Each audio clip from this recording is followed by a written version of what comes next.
दुनिया को सिग्नल देते हैं कि हम सुधरेंगे नहीं या हमारा बेहतरी की तरफ जाने वाला कोई इरादा ही नहीं है। ये गलत बात है, गलत बात सर है। ये मैं झूठ बोलते हैं ना, इन्होंने कहा कि जी हमने तो 31 साल की सजा दे दी हाफिज सईद को। नहीं, सैयद सजा तो सलाउद्दीन को भी यही कहते हैं, और फिर यही सब ड्रामा नहीं, नहीं। तमाशे चल रहे होते हैं। मुझे ये बताएं कि उस बंदे का सबसे पहले जो हिजबुल मुजाहिदीन का जो बंदा बशीर अहमद पीर कत्ल हुआ वहां पे, एक तो उसकी मौजूदगी वहां पे सबसे पहले तो क्वेश्चन मार्क है।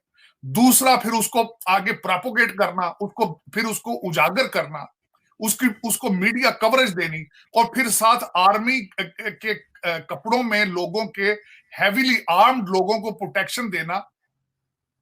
ये क्या क्या सिग्नल जा रहे हैं? मैं ये पूछना चाहूंगा जो इस वक्त आपके अदारों को चलाने वाले हैं।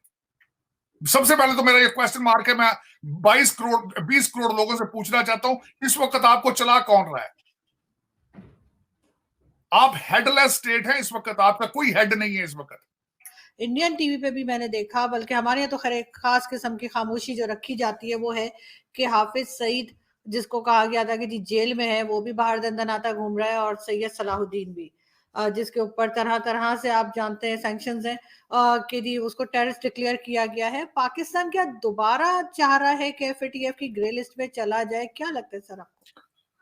आरजू, मैं चाहूंगा कि यहीं से शुरू करें। बल्कि मैं ये हम्म। मुझे कल मेरे लिए बहुत बायसे तकलीफ थी ये सारी बात, जो खासकर जब मैंने वो हिजबुल मुजाहिदीन के जो कमांडर थे हम्म। बशीर अहमद पीर साहब जब का जो मर्डर हुआ है, और उसका जनाजा जिस तरीके से हुआ है, मैं बहुत तकलीफ है उसकी वजह से। वजह यह है कि उसको, एक तो वो जम्मू कश्मीर के रहने वाले थे,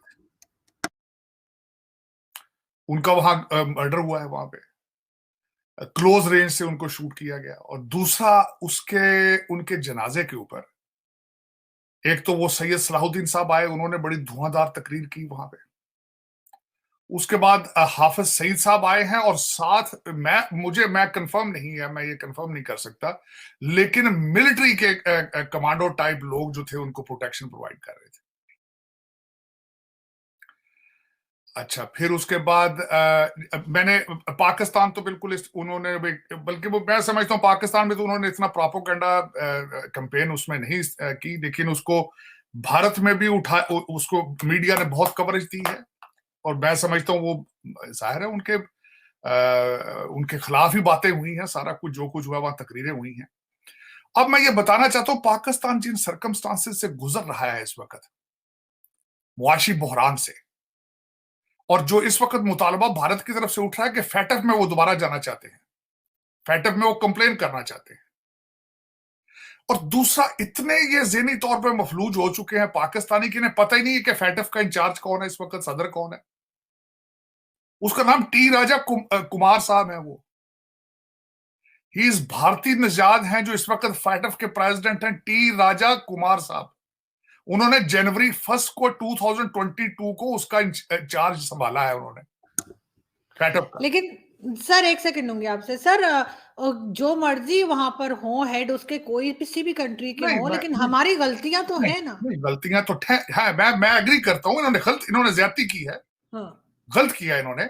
लेकिन मैं कहता हूं कि जाहिर है एक बंदा जहां का बॉर्न रेज्ड है, सारा कुछ है, उसके जख्मों पे नमक फेंकना, और जाहिर है उनकी सिंपैथी तो होगी। देखिए ना, वो एक दो सामने केसेस हो, आप जितने भी ईमानदार हो, जो कुछ भी हो, जितने भी न्यूट्रल हो, फीलिंग्स तो होती हैं। अब बिल्कुल। मुझे एक तरफ ये अफगानिस्तान जा रहे हैं, हम्म। एक तरफ चाइना के कदमों में पड़े हैं, पैसे पैसे को तरसते फिर रहे हैं। और मैं उसके बाद मजीद आपको बताना चाहता हूं फैटफ के साथ दूसरी क्या चीजें इन्वॉल्व है। फैटफ को कंट्रोल कौन करता है? फैटफ को हम्म। कंट्रोल करता है आईएमएफ, यूनाइटेड नेशंस, हम्म। और तीसरी चीज है वर्ल्ड बैंक। और वर्ल्ड बैंक का नया प्रेसिडेंट कौन आ रहा है? अजय बंगा, बिल्कुल। मास्टर कार्ड वाले। हम्म। तो मैं मुझ मेरे ये या तो अकल नहीं है बिल्कुल, या फिर ये किसी डायरेक्शन, ये किसी बेहतरी वाली साइड पे जाना ही नहीं चाहते। इनके ऑब्जेक्टिव क्या है? अब मैं ऑब्जेक्टिव्स की तरफ आना चाहता हूं। मेरे लिए बहुत तकलीफ थी। एक तो ये तकलीफ वाली बात थी क्योंकि इन्होंने दरवाजे बंद करते जा रहे हैं, जिधर भी जाते हैं दरवाजे बंद कर जाते हैं। दुनिया को सिग्नल देते हैं कि हम सुधरेंगे नहीं या हमारा बेहतरी की तरफ जाने वाला कोई इरादा ही नहीं है, ये गलत बात है, गलत बात सर है। ये झूठ बोलते हैं ना, इन्होंने कहा कि जी हमने तो 31 साल की सजा दे दी हाफिज सईद को, नहीं, सैयद सजा सलाउद्दीन को भी यही कहते हैं, और फिर यही सब ड्रामा नहीं, तमाशे चल रहे होते हैं। मुझे ये बताएं कि उस बंदे का सबसे पहले जो हिजबुल मुजाहिदीन का जो बंदा बशीर अहमद पीर कत्ल हुआ वहां पे, एक तो उसकी मौजूदगी वहां पे सबसे पहले तो क्वेश्चन मार्क है। दूसरा फिर उसको आगे प्रोपोगेट करना, उसको फिर उसको उजागर करना, उसको मीडिया कवरेज देनी, और फिर साथ आर्मी के कपड़ों में लोगों के हैवीली आर्म्ड लोगों को प्रोटेक्शन देना। ये क्या क्या सिग्नल जा रहे हैं? मैं ये पूछना चाहूंगा जो इस वक्त आपके अदारों को चलाने वाले। सबसे पहले तो मेरा ये क्वेश्चन मार्क है। मैं 20 करोड़ लोगों से पूछना चाहता हूं, इस वक्त आपको चला कौन रहा है? आप हेडलेस स्टेट हैं इस वक्त, आपका कोई हेड नहीं है इस वक्त, आपकी कोई डायरेक्शन नहीं है। अब मैं बताता हूं किस तरह डायरेक्शन नहीं है, आपके हालात क्या है। आपका defence minister, serving defence minister ने अगले दिन नेशनल असेंबली में खड़े होकर जो तकरीर की है, और बल्कि मैं समझता हूं तकरीर के अंदर भी बड़े मुझे फला मिले हैं। फला ये है, एक तो उसके पास जुर्रत ही नहीं थी कि उस अफसर का नाम लेते वो, और दूसरा भी बार बार क्रिटिसाइज करते हो, या तो इस्तीफा दे दो या करेक्शन करो इसकी। उन्होंने क्या फरमाया है? उन्होंने कहा है कि एक चीफ मिनिस्टर साहब ने बताया कि एक सर्विंग ब्यूरोक्रेट जो है 21 ग्रेड का या 22 का अभी भी जॉब पर है, उसकी बच्ची की शादी के ऊपर 72 करोड़ की सलामियां इकट्ठी हो रही थी, और ज्वेलरी और गाड़ियों के तोहफे उससे अलग हैं, और उसकी दूसरी बच्ची की शादी पर 1 अरब 20 करोड़ की सलामियां इकट्ठी हुई थी।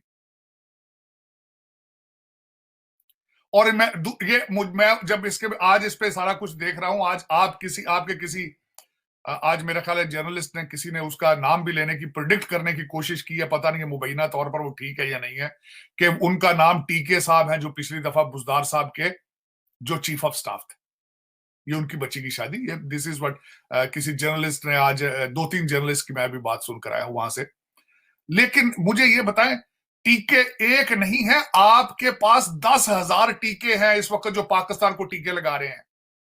और आपकी ब्यूरोक्रेसी के अंदर जो एक ट्रेंड बन चुका है कि जब अपनी की स्पॉट पर जाते हैं तो बच्चों की शादियां करते हैं ये, और वहां से ये कलेक्शन करते हैं, लूटते हैं ये। और उनको देने वाले कौन होते हैं? देते वो हैं ठेकेदार टाइप। वो 10-10 करोड़ 5-5 करोड़ के गिफ्ट देकर 50-50 करोड़ बनाते हैं। ये कोई ढकी छुपी बात नहीं है आरजू, मैं आपसे कोई नई बात नहीं कर रहा हूं, हर पाकिस्तानी को पता है। लेकिन आप कहां जाना चाह रहे हैं इस वक्त? मैं एक छोटी सी मिसाल आपको देता हूं, आपके ऊपर फेडअप की पाबंदियां फिर लग जाती हैं, कहां जाएंगे आप? नुकसान किसका होगा? एक्सपोर्टर का नुकसान होगा, जो मिडिल क्लास से ताल्लुक रहता है। नुकसान किसका होगा? इंपोर्ट एक्सपोर्ट करने वालों का। ये जो लूटने वाले हैं, जिनके बच्चे लंदन में बैठे हैं या टोरंटो और न्यूयॉर्क में बैठे हैं, इनकी सेहत पर कोई असर नहीं है। हर पार्टी, मैं समझता हूं कि पार्टियां तो है नहीं है, ये सारे लूटने वाले लोग इकट्ठे हैं। हर लोग चीख रहे हैं इस वक्त, बयानियां क्या आ रहा है, फलां जर्नैल ये कर गया, फलां जर्नैल ये कर गया। और यार जर्नैलों के साथ लगे हुए थे तुम, यार अटैच थे उनके साथ तुम। कभी पाकिस्तान के अंदर एक party alone as a solo corruption नहीं कर सकती जब उसके साथ ब्यूरोक्रेसी इन्वॉल्व ना हो, सियासतदान ना हो। सारा एक मैकेनिज्म है, एक मशीनरी है। लेकिन आज मैं ये बता रहा हूं कि मैं बड़ा पहले भी मायूस था, आज मैं फिर एक दफा मायूस हुआ हूं। एक तो ये बशीर अहमद पीर के कत्ल के बाद जो जलसा हुआ है वहां पे, उसके फ्यूनरल पर, और दूसरा ये ख्वाजा आसिफ की स्पीच नेशनल असेंबली के फ्लोर से खड़े होके एडमिशन उसने कर लिया है एक चीज का, बहसीते कंट्री नहीं, बहसीते सोसाइटी आप कोलैप्स कर रहे हैं। बहसीते सोसाइटी एज अ कंट्री तो आप मेरी नजर से पूछें, मैं सारी जिंदगी पॉलिटिकल साइंस पढ़ता रहा हूं, आप कंट्री की डेफिनेशन में नहीं आते हो आप। जय हिंद दोस्तों आतंकवाद पर पाकिस्तान एक बार फिर बेनकाब हो गया है। जी हाँ, पाकिस्तान खुद को ये दिखाने की कोशिश करता है कि वो ना आतंकवादियों को पनाह देता है और ना ही उनको बचाता है। लेकिन जो ताजा खुलासा हुआ है, जो सबूत सामने आए हैं, वो यही बताता है कि पाकिस्तान पहले भी सफेद झूठ बोलता आया है और अब भी बोल रहा है। पाकिस्तान एक और तो लश्कर-ए-तैयबा के सरगना 26/11 मुंबई हमले के mastermind most wanted terrorist Hafiz Saeed के लाहौर की जेल में कैद होने का दावा करता है, लेकिन हकीकत यह है कि हाफिज सईद सिर्फ कहने के लिए ही जेल में है। दोस्तों, अब खुद पाक की जनता ने पाकिस्तान के झूठ को बेनकाब कर दिया है। 26/11 हमले का मास्टरमाइंड और आतंकी संगठन लश्कर-ए-तैयबा का चीफ हाफिज सईद वैश्विक आतंकी घोषित है और पाकिस्तान में उसे 31 साल की सजा सुनाई गई है, लेकिन हाफिज सईद खुले आम घूम रहा है। जी हां, हाफिज सईद अपना जिहादी एजेंडा चला रहा है और हिंदुओं की मजबूरी का फायदा उठाकर धर्म परिवर्तन करने में लगा हुआ है।